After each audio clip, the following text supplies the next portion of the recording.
You could see it in his energy. You could see it in his swagger. He was right with the world, it seemed. He knew it was setting up to be a tremendous day for him personally and for him professionally. Dale told me before the 500, I'm the happiest I've ever been in my life. You'll see something you probably had never seen on Fox.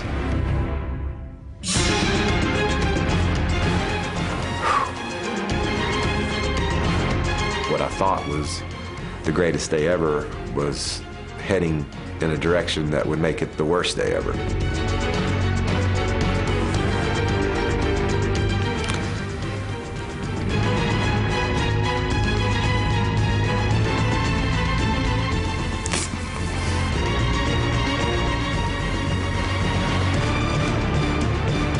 It was a bad day. It was a day that I hope I never have to live again.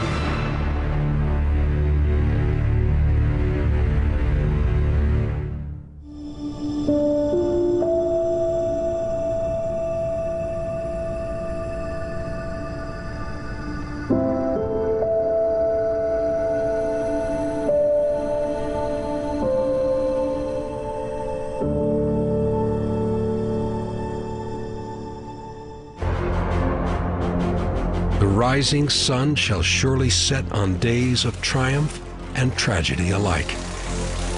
The 2001 NASCAR season dawned like every other, under the Florida sun, where the sport's biggest race of the year was also its first, the Daytona 500.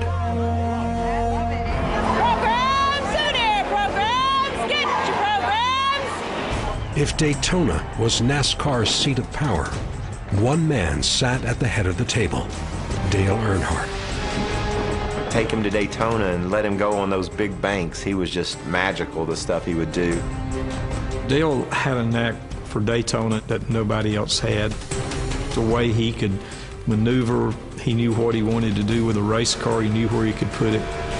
People used to say he could see the air, and Dale would debate you with that. He said, I can't see it, but I can hear it and I can feel it.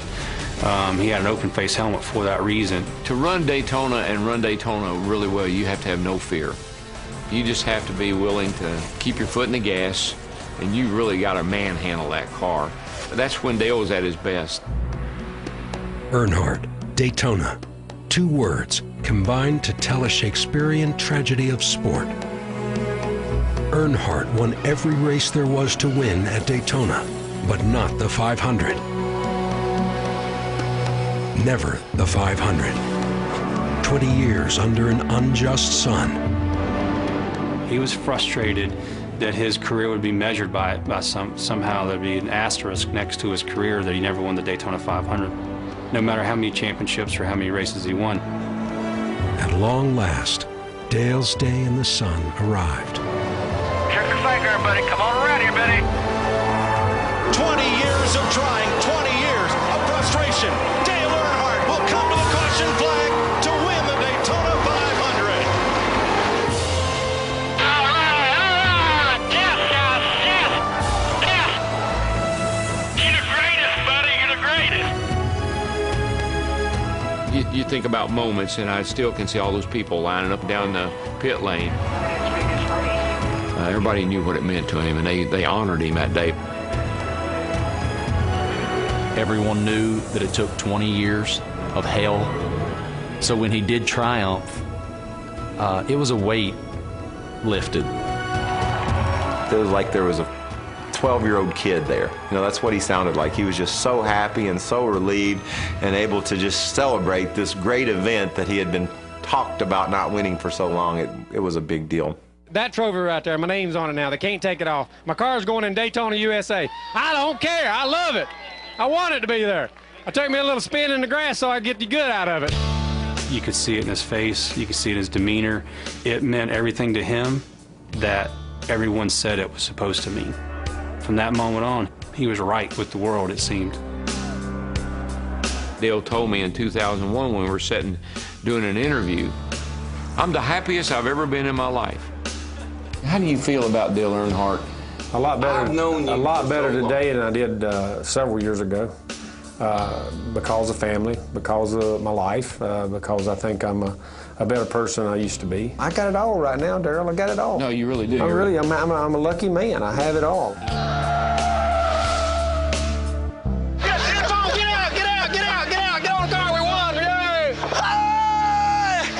Like to be crossing that line first. And then spin around the infield. Spin around the infield. And then go to victory lane. Then go to victory lane, which is where I'll be do the interviews. Oh, you gonna be here? Yeah. What do you mean I'm gonna be? Fox brought their A-team in here, baby.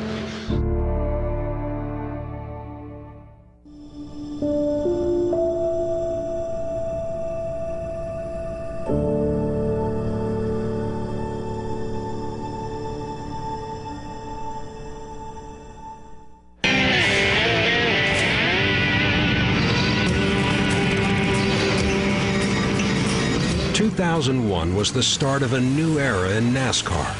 For new broadcast partner Fox Sports, Dale Earnhardt was the key to success. Just as Dale's key to success was Richard Childress, his car owner and closest friend. We had a whole lot in common. We raced our way up, we worked our way up to what we got. Nothing was ever given to either one of us. We had a bond and a trust in each other that I think that most men do not have. After several injury-plagued seasons, Dale was finally healthy and a favorite to win his record 8th season title. What people don't remember is Dale raced for about a year with a broken neck. He had crashed at Atlanta early in the season, and it cracked a vertebrae in his neck. And because they said the surgery was risky, he didn't want to do it. His right hand would go to sleep in the car, and I guess that was from pinching nerves, but he would drive with one hand and leave the other one over there on the bar. What people didn't know is after he finished a race, we'd basically have to help him take his uniform off. I mean, he would unzip it, but we'd have to pull it off of his shoulders and get it down to that point. He did not get that surgery done until the season was over. And what they did was when they opened him up, there was a sliver of bone that had been chipped off that was wedged into his nerves. So he dealt with that for 8 months. He told me once Dr. Branch fixed his neck, he said, I'm a new man. In 2000, we came back. I think we finished second in the points, only lost it by a few. And all we could talk about that winter between 2000 and 2001, I felt that we were as prepared to win the championship in 2001 as any year that we had ever been. That Dale Earnhardt Jr. was ready to challenge Dale Sr. for the title was all according to plan. His son drove for Dale Earnhardt Incorporated, the team his father had built with a focus on the future. I don't think he did that just because he wanted to build something for Dale Earnhardt Jr. But I do think his belief in Dale Earnhardt Jr.'s talent had a lot to do with it. He's led 209 laps, and the Intimidator's son is the dominator today. I ain't seen you in a while. Hey, Superman. Good job, man. And I remember Dale coming to me and he said, I'm the envy of all the dads in the garage. And he just thought that was the coolest thing. And Dale Jr. won his first Cup race in Texas. And part of my responsibilities was being in charge of Victory Lane. So, of course, I'm very excited. I have the Budweiser towel and the hat, and I'm ready to run up to the car. And this giant hand grabs me and essentially throws me to the ground. So on national television, there's this red blur and Big E going right past and getting in the car. Of course, that was cool. And now here's the big man himself, Dale Sr. The picture of him squeezing his neck at the All-Star race is a dear picture to me because he just really loved the fact that his boy could do the same things that he could do on the racetrack. DEI was founded on family and friends, with 3 teams starting the Daytona 500. Dale Jr., Steve Park, and Michael Waltrip, a journeyman who'd never won a race in his 16-year career. Now, NASCAR's premier event would be his first race driving for his longtime friend. Just coming to my mom's house to see Mom the day after my dad died. My phone rang and he said, "What are you doing?" I said, I'm over here with Mom, just hanging out. He said, I'll be there in 10 minutes. And he hadn't mentioned coming or anything, but he wanted to come and hold my mom's hand, you know, and just say, you had a special husband, you know. He raised these 2 boys, and these guys are a big part of my life. And so I think that meant the world to Mom, and I think it showed a lot of people in my world that he was a special person. Maybe Earnhardt saw a friend who needed a helping hand. Or maybe he saw something in Waltrip that others did not. Michael Waltrip. Scraping along the wall. Got to pin it right up against the wall. He hit awful hard.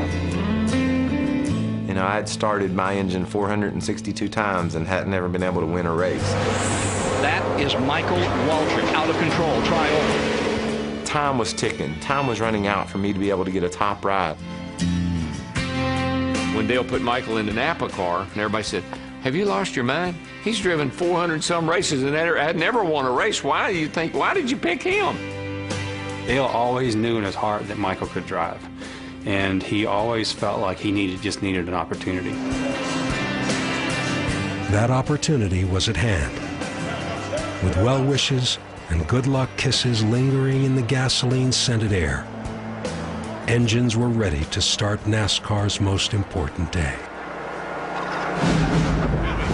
You're watching Fox Sports, home to the World Series, Super Bowl 36, and now the 43rd running of the great American race, the Daytona 500.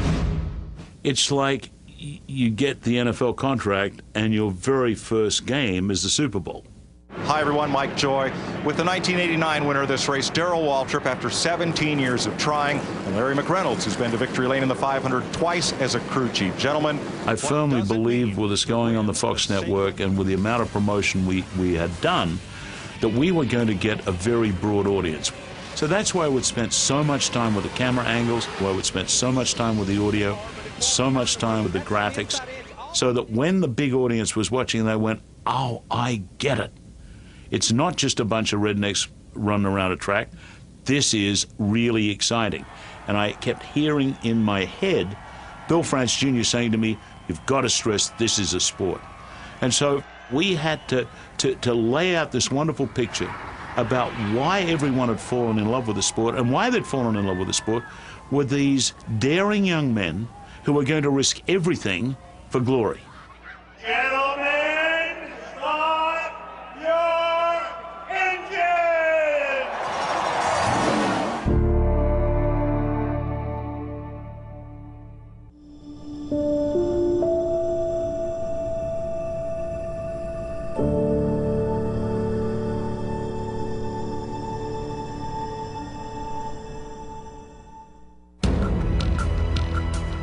Rolling thunder rose to life as NASCAR machines rolled off the starting grid. The day's events had been put into motion.